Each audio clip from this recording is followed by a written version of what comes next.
Okay, good morning. We are learning Lila Nishmas Mindel and Mariam Bas Kalman Ruvain, her Nisham Shavan Aliyah, and that we are on Lamed Hey Amud Beis. The last thing we spoke about was the fact that we were talking about the shofar that was blown to tell people that Shabbos was beginning. We spoke about the fact that the shofar was stored after it was blown. The shofar was stored in the place that it was blown, and this was supported by a brisa which said that the shofar cannot be moved on Shabbos, nor could trumpets be moved on Shabbos. Now, a trumpet over here, referring to trumpets that were used in the times of the Beis HaMikdash, there was a trumpet that was used to notify people about different things, right? Keep in mind, they did not have an alarm system, they did not have an email system, they did not have a call system, so they had different types of sounds that notified them about different things. This goes all the way back to the times of the Midbar in the desert, where they had different types of sounds that would notify them that either they're traveling, a time of war, in other words, they would give them different notifications. So the brisa that we just quoted said that both the shofar and the trumpets cannot be carried on Shabbos. Okay? Keep that in mind because we're going to see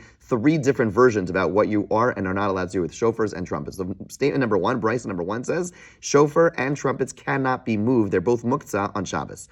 Tanya. But then now we ask, again, we're on Lamed Hamad Beis towards the bottom of the page. We ask, there's another brisa which says something different. Shofar mitaltel, that a shofar is allowed to be carried. The chatzotros eina mitaltlin, but trumpets cannot be carried. Okay, so you have a contradiction, right? So whenever you have a contradiction within two brisas, you have to figure out how to reconcile these two brisas. So Amar Rav Yosef says, Lo kasha, there's no contradiction between these two brisas. Why? Kan biyachid, the one that says you are allowed to move a shofar.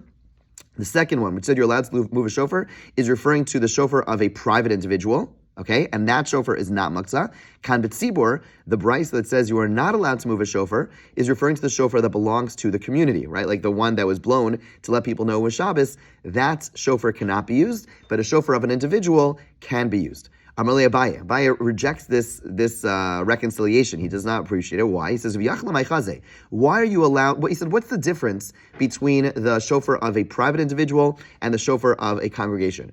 Why? Why is it that the second brisa, the way that Rav Yosef reconciled was by saying that the shofar of an individual can be moved? He says, why? Why? Hoel v'roi ligamea bo mayim. The reason you're saying that you're allowed to use a shofar for a private shofar is because a shofar could also be used to feed water to a child. Okay, so let's just pause here for a second. There is a concept like this. Let's use a hammer. A hammer is a great example of this. A hammer is typically used for what? A hammer is typically used for nails, building, right? Is building allowed on Shabbos? No. That's one of the 39 malachos, and therefore a hammer typically is muktzah. But as we'll see as we get deeper and deeper into the Masechta, there are different categories of muktzah, and each category has its own set of laws. So for example, you have something called, we'll use a different category for something. It's called muktzah machmas chisaron kis. There's something which is muktzah that you would not want to move at all because of the fact that it's something which is very valuable. That is something which is like full-fledged muktzah. You can't move it at all. So think of like a tool that's used for a very the knife of a shochet. It's called muktzah machmas chisaron kis. It's a very delicate knife which has to have a very specific. So therefore, that knife you cannot move at all on Shabbos. Okay, you cannot mess around with it all. Okay, but there's other things like a hammer, which is not like, okay, you can play with a hammer, it's not going to get ruined, right? So a hammer to use for nails, that's muktzah. But it's called muktzah machmas, klish malachta l'isser. It is a utensil which its main function is for prohibited activity. But if let's say I want to use that hammer to break open, what type of nuts?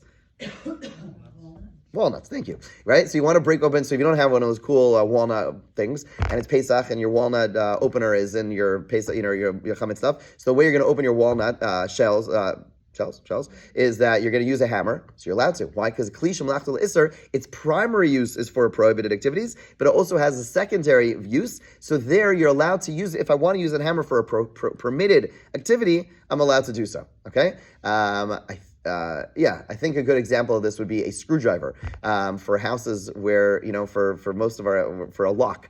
Okay, so so your primary purpose for like a little screwdriver is it's prohibited, but you could also use it to open locks in a house. So this happens all the time in my house, where all the doors the kids like lock themselves in or whatever it is, all the doors are locked, and so you're allowed to use it that screwdriver to open the thing, but to use it just stam for no purpose, that would not be allowed. That's true for klish malachta l'isser. So a shofar is allowed to be, is called a klish malachta l'isser according to this view, because it could be used back in the day, and we have to question whether this is relevant nowadays, is that let's say you have they didn't have so many utensils like we do, and they would sometimes use a shofar to scoop up a little bit of water and to feed a child. It's like think of it, it's like a baby bottle. Think of it, it has that little, you have a big area to scoop up, and then a small area to feed the person. It's like a bottle, right? So it's a klish malach l'isser, and therefore, so we're explaining you just said, so the brice that says you're allowed to use a shofar is because you could feed it, you could use it for a child, so it's a klish malach l'isser. Ask the Gemara, B'tzibor nami, chazli gamel etzinok ani. He says, but a shofar that's owned by the community could also have the exact same purpose because the community has an obligation to feed the poor. As a community, we are collectively obligated to take care of those who are impoverished. It's our responsibility. Parenthetically, this is, when it comes to, school tuition.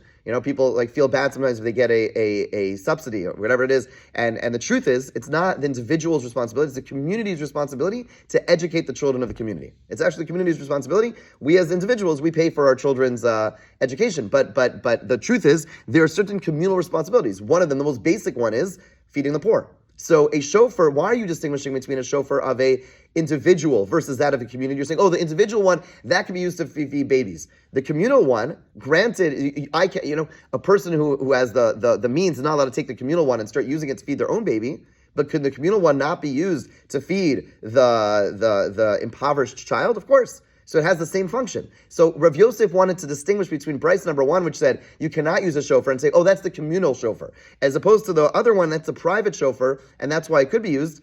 In both cases, you can use a shofar to feed a child. The communal one, it has to be used for an impoverished child because that's a communal responsibility. Make sense? Yeah. Is there a difference between the style or the look of the chatzotzer versus the shofar? Yes. So thank you. Thank you. The chatzotzer, thank you for saying that so nicely. I did not explain. And that is the trumpet is just a straight item.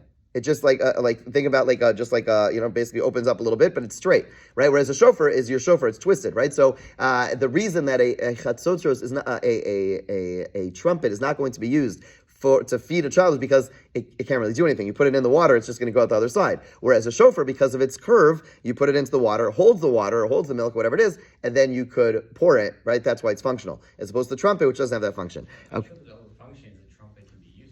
It's true. Okay, we have to come up with them. The Gemara is not willing, meaning else you have to assume that there has to be somewhat of a normal function. It's not just like you and I come up with a trumpet could be used to hold, my Gemara. I'm saying, if you also use a tissue box. But we can't just make up random things. In other words, there's nothing in the world that we can't come up with a creative activity. The point is that it really has a function which is somewhat used. Back in the day, shofars were used for this purpose. You and I would not do that in a million years. But back in the day, this was actually done. Okay? So the Gemara says, Vesu, then the Gemara asks another question. The Gemara asks another question. We have actually a third brisa. Kishem shmetaltlanas ha-shofar, kach metaltlanas ha-chatzotros. We now have a third brisa, which says actually you're allowed to carry both a shofar and a trumpet on Shabbos. Okay, so now again, Mani, the Gemara asks, who's this? So in other words, we have three brisas. One brisa says, no moving a shofar or a trumpet on Shabbos. Another one says you can move a shofar, not a trumpet. Another one says you can't move a shofar. And another one says you could move a shofar and a trumpet. So we have three brisas, all having different opinions about what you are and not allowed to do with shofaros and trumpets on Shabbos.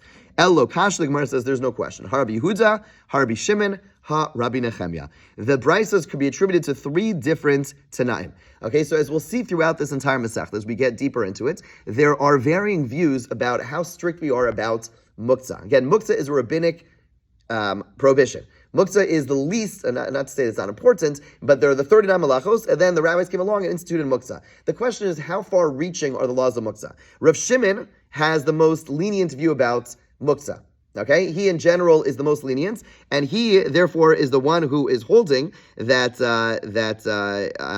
he holds that even a kli shemalachto le'isser, even a utensil which is primarily used for prohibited activities, is allowed to be moved, even if you don't have even if you don't have a usage for it. There really is that whole category he basically rejects. The whole notion of a utensil which is primarily used for prohibited activities, he doesn't hold that category of muktzah exists, and therefore according to Rav Shimon, not only am I allowed to use a shofar, I'm allowed to move a trumpet on Shabbos. Rav Yehuda holds that there is such a thing as kli shemalachto le'isser, a utensil primarily used for a prohibited activity. However, something which could be used for a permitted activity could be used. And therefore, he's the author of the one who said shofar, yes, trumpet, no.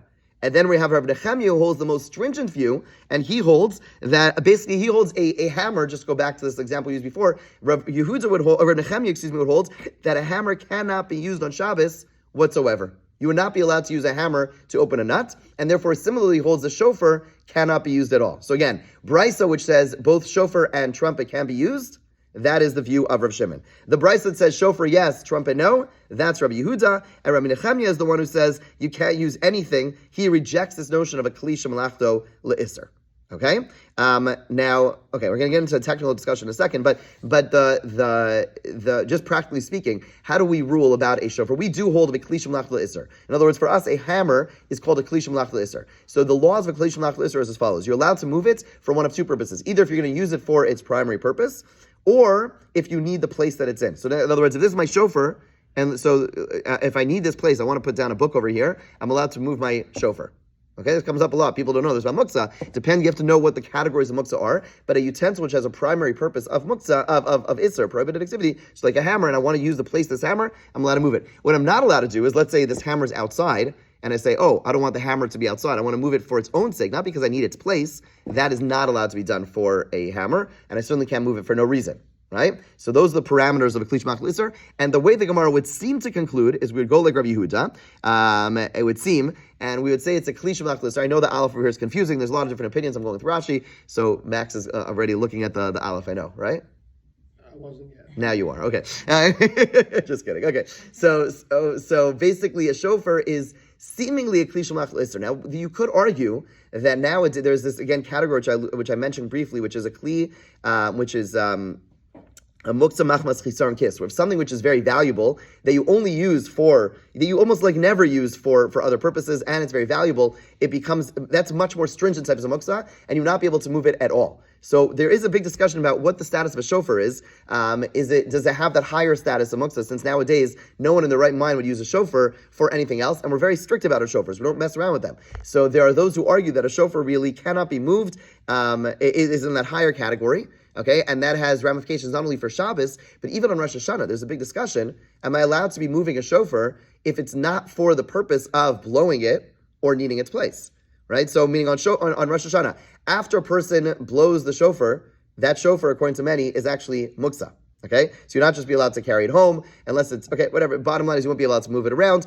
People shouldn't be, sometimes kids like blowing shofar and just like practicing on Rosh Hashanah. Not really allowed to do so. It's really and we typically try to go with that more stringent view that unless you're moving the shofar for a purpose. In other words, if I need to bring it home because I need to blow the shofar for more people, great. Then I'm using it for its purpose. But just to be moving the shofar around, according to many, would still be prohibited to be used on Shabbos. So why don't we have that extra stringency about Shabbos if you can't really move it to another place of practice, and that's not really a problem? That you're going to carry it to somebody else's house. The concern is you are going to do so. You're saying on Rosh Hashanah you can't do it anyways. Yeah. On Rosh Hashanah you would not be able to move it anyways because of the fact that, so why would be more stringent on Shabbos? Fair question. Okay, I hear. Okay, I'm sure there's more to it. Okay, I need to look into it a little more. I'm not sure, but yeah, it's a fair question. I think at the end of the day, yeah, I hear. Okay, good question. Okay, so let's go back to we have one detail we have to work out, which is going to bring us on a bit of a tangent. The Brisa, which said you can't use a shofar and a trumpet, which opinion? No, Rabbi Nechemia. Okay, Rabbi Nechemia. Rabbi Nechemia was the one who was most stringent. So it's a funny terminology. It said that you can't use. Again, let's just go back to the terminology. It said that. It said. Lowest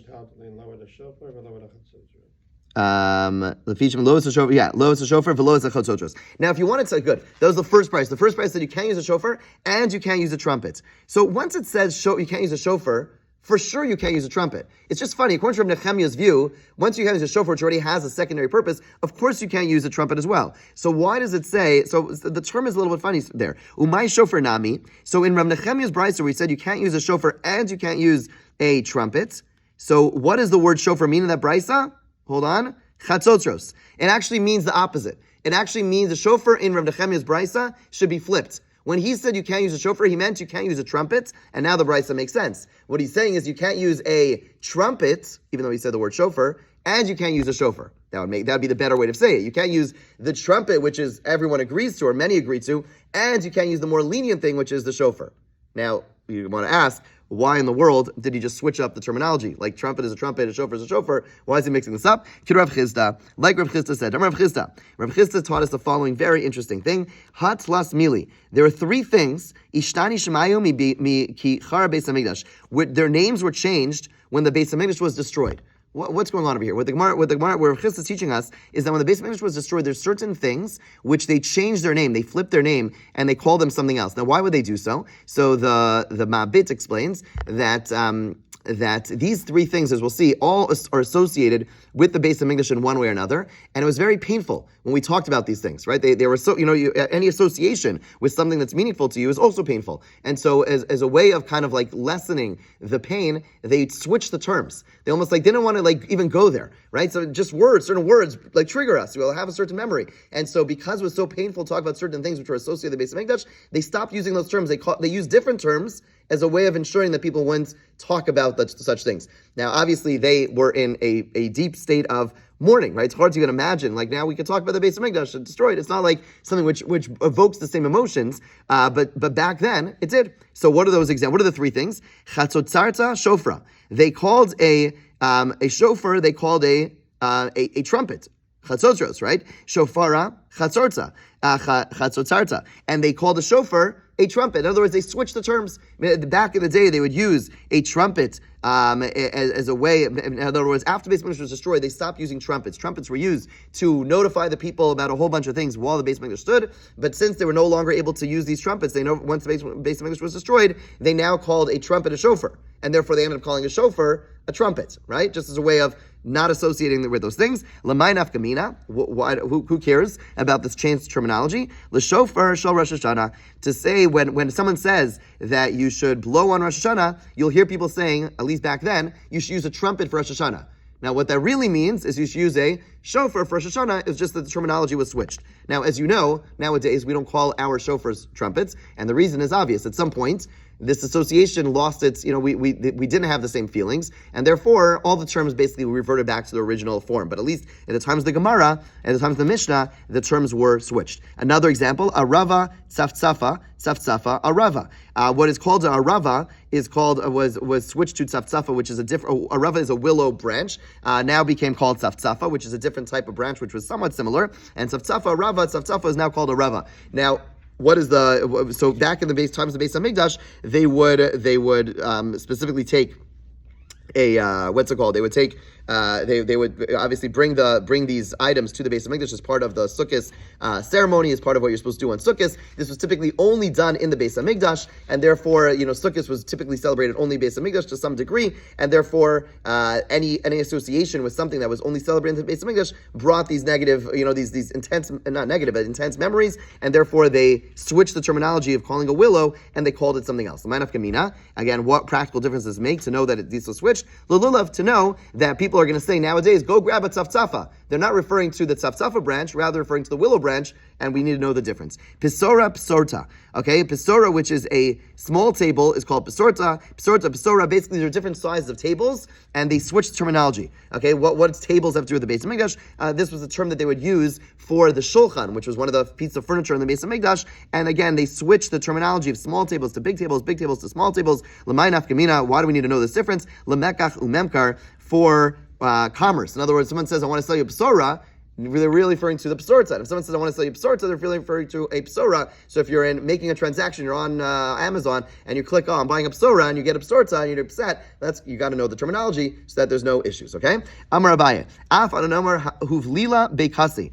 There are organs in an animal, or really in a person as well, that was originally called huvlila, is now called bekase huvlila, and the organ that was called bekase is now called havlila. Okay, so these were, in the shechting, and when they slaughtered an animal, there were different organs, and therefore, again, they had to focus on these organs when they slaughtered them in the Beis Hamikdash, and therefore they switched the terminology. Why do we need to know this nowadays about the switch terminology? If you find a needle that is in the thick walls of what is called the Beikasi, the Beis HaKosos, the mitzad echad shera. Okay, if it goes through one side, it's kosher. Umishneit stadim treifa. But if it punctures both sides of the animal, then it's a treifa. Okay, so there's different halachos. We're not going to get into it too deeply, but the point is that you can understand that if you have something which is very thick, then if it goes through just one side, it's not really going to be so problematic because if you have a very thick tire, it's not going to make such a difference if there's one needle through it. If it goes through both sides, then you're really in trouble. So the point is that the bekase, that there are different types of organs. Some are thin, and if it's a thin organ, then it's much more susceptible to losing whatever it's able to hold in, and therefore in the thinner ones, if it goes through one side, it's problematic. In the thicker ones, it has to go through both sides. So you need to know which organ is which to know these different halachos. You need to know, basically after they shech, meaning if you shech an animal, and you then go and look at all the organs, and you see a needle in one of the organs, then it's called a treifa. And that would mean that the animal, even though you slaughtered it correctly, is actually not kosher. Okay, so this is part of the search they would have to do after shechting. They do different types of checkings in the organs, so you have to know which one is which one is thick, which one is thin, in order to make these assessments. Amar Ravashi, Afa Namar Bavel Borsif Bavel. Another change is that Bavel, which was the country that destroyed the base of Mikdash, the first one, we call it Borsif, and Borsif is now called Bavel. Again, who cares? Manaf Kamina, Legite Nashim. For a divorce document, and a divorce document is the accuracy of the location is critical, and therefore you have to write the new name and not the old name. And this actually comes up practically when a city changes names. You have to know what the name of the city is. How do they call the city? What's the name of the city? This sometimes is you have people who are writing it gets in these like far-flung places. You have to know how the city's called, what it's referred to, etc. And you have to know the name of the city, and that's why this does have relevance to us. We have finished the second parak, and we have finished, for those learning using the art scroll, we finished the first volume of the art scroll. 2 volumes to go, and okay, mazel tov. Okay, have a wonderful day.